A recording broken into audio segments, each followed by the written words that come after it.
Bersama saya, Muhammad Afiq Muhaimin, berita MyDOF News, edisi Mac 2021. MyDOF News, edisi Januari 2021. Share dan subscribe laman sosial Jabatan Pertahanan Malaysia bagi informasi. Lawatan ke bawah Duli Yang Maha Mulia Al-Aminul Karim Sultan Salihuddin Ibni Almarhum Sultan Baldi Shah Sultan Negeri Kedah Darul Aman ke Pulau Paya telah dilaksanakan pada 25 Mac 2021. Keberangkatan baginda tuanku adalah bagi melihat status masa Pulau Paya berikutan teguran baginda kepada pihak berkuasa agar kebersihan di Pulau Paya diberi perhatian yang lebih serius.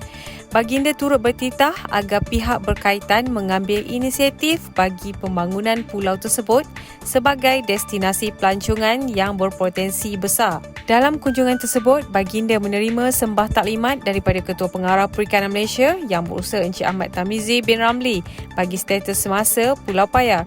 Jabatan juga telah mempersembahkan tayangan video khas iaitu terumbu ikonik Pulau Paya kepada baginda tuanku. Kebawah Duli Yang Maha Mulia Tuanku Sultan Kedah turut berkenan menyempurnakan jimik perasmian terumbu ikonik Pulau Paya. Sebagai rekod, jumlah kemasukan pelancong ke Pusat Taman Laut Pulau Paya mencecah sehingga 400 orang setiap hari. Dengan kemasukan yang tinggi, dikuatiri akan memberi tekanan kepada biodiversity marine. Sehubungan itu, baginda bertitah supaya kemasukan pelancongan perlu dihadkan seminima mungkin dalam seminggu bagi menjaga khazanah alam tersebut.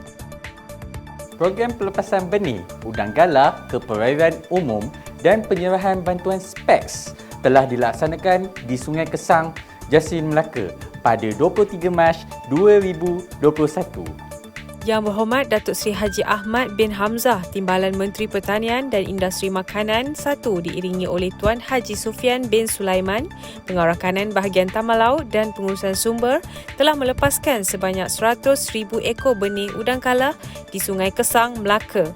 Untuk makluman, Jabatan Perikanan Negeri Melaka telah menjalankan program inventory sungai di kawasan-kawasan yang sesuai sebelum pelepasan benih udang galah dibuat. Ia bertujuan mengenal pasti spesies asli yang berada di kawasan sungai tersebut. Usaha ini adalah sebagai salah satu tanggungjawab jabatan bagi melestarikan sungai dan perairan di negeri ini. Selain itu, usaha tersebut adalah salah satu inisiatif dalam membangunkan pelancongan berasaskan rekreasi perikanan selain membantu meningkatkan pendapatan nelayan.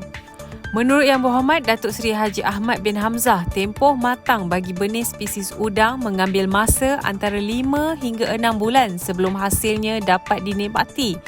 Oleh demikian, beliau memohon kerjasama nelayan agar tidak menggunakan jala di kawasan tersebut, sebaliknya menggunakan pancing sahaja. Ini supaya hidupan tersebut tidak terancam dan boleh menjana pendapatan nelayan darat sekaligus membenarkan spesiesnya terus membiak. Dalam program yang sama, turut diadakan penyerahan allowance sara hidup nelayan darat ESHND kepada 40 orang nelayan darat daerah Alor Gajah dan 5 orang nelayan daerah Jasin. Yang Berhormat Datuk Seri Haji Ahmad juga turut menyerahkan bantuan sistem penyampaian dan khidmat sokongan SPEX aquaculture yang melibatkan seramai 5 orang peternak di daerah Alor Gajah dan 4 orang peternak di daerah Jasin. Esko Pertanian, Pelandangan dan Industri Makanan Perak telah meninjau ke projek kebun kerang leki di Teluk Leki pada 23 Mac 2021. Tinjauan adalah bagi melihat keperluan dan kemajuan projek kebun kerang ini yang telah dilancarkan pada September 2020 yang lalu. Teluk Lekir telah berjaya dibangun dengan 2 aktiviti berkait dengan kerang iaitu projek pembenihan aruhan kerang dan kebun kerang. Projek pembenihan aruhan kerang ini telah bermula pada 2018 dengan taburan sejumlah 10 tan metrik induk kerang pelbagai saiz, kadar kematangan dan jantina. Kajian oseanografi dan proses pantai ini telah dijalankan oleh Institut Penyelidikan Perikanan FRI Batu Maung bermula tahun 2010. Hasilnya, pihak terlibat berjaya menemui satu model pembenihan aruhan SISG, SISS SSFA dengan dapatan yang memberangsangkan iaitu proses pembenihan aruhan yang mampan berlaku di Lekir. Yang Berhormat Tuan Haji Razman Zakaria diiringi Pengarah Jabatan Perikanan Perak Encik Zaki Mokri melakukan lawatan ke tapak peternakan kerang di perairan Lekir yang diusahakan oleh MyKP Kebun Kerang Lekir. Dalam lawatan tersebut, beliau diberikan taklimat berkenaan proses penghasilan benih kerang oleh penyelidik FRI Batu Maung Dr. Hazli Harith.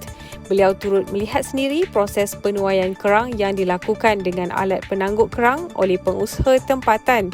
Turut hadir sama iaitu Dr. Zainuddin bin Jamari, Pengarah Kanan FRI Batu Maung.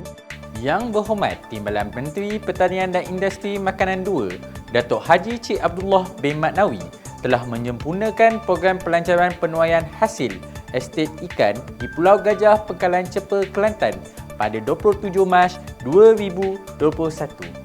Estet ikan Pulau Gajah telah ditubuhkan pada Julai 2020 di mana pada masa tersebut sebanyak 20,000 ekor benih ikan tilapia air payau dan 10,000 ekor benih ikan siakap telah dilepaskan ke dalam estet ikan tersebut.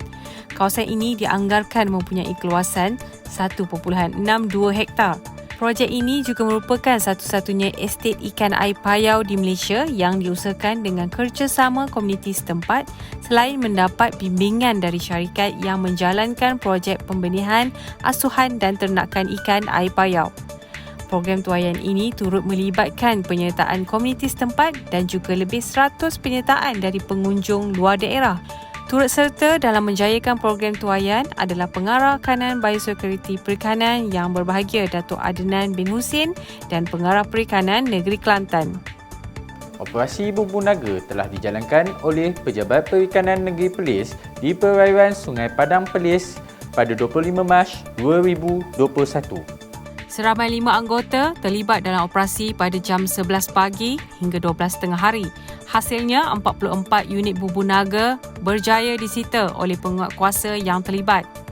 Kesemua barang disita dan ditempatkan di Pangkalan Perlindungan Sumber Kuala Perlis.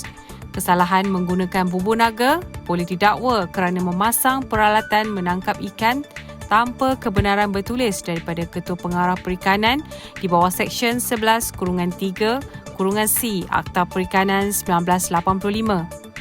Orang ramai, khususnya nelayan, diminta menyalurkan maklumat secara bertulis atau bergambar mengenai kegiatan yang menyalahi Akta Perikanan 1985 secara telefon atau SMS hotline Fishcom di talian 03-8880-5019 atau melaporkan kepada Pejabat Perikanan daerah yang berhampiran dengan anda bagi tindakan susulan.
Sebelum saya akhiri laporan ini, jangan lupa like, share dan subscribe laman sosial Jabatan Perikanan Malaysia bagi mengetahui maklumat dan informasi terkini. Akhir kata, pelihara dan jagalah kebersihan pulau kita. Sekian saja dari saya, Muhammad Afiq Muhaimin. Assalamualaikum dan salam hormat. MyDF News edisi Januari 2021.